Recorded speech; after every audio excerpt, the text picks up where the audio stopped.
Like with subscribe করবেন। যে ফসা তাদেরই কালো লাগে, আর যে কালো তাদের ফসা লাগে।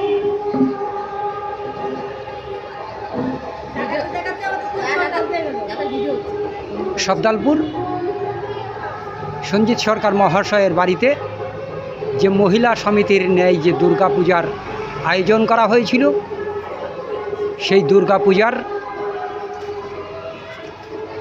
আজ ষষ্ঠী অন্তে আমার মায়েদের কিছু স্মৃতি আপনাদের সম্মুখে তুলে ধরা হলো।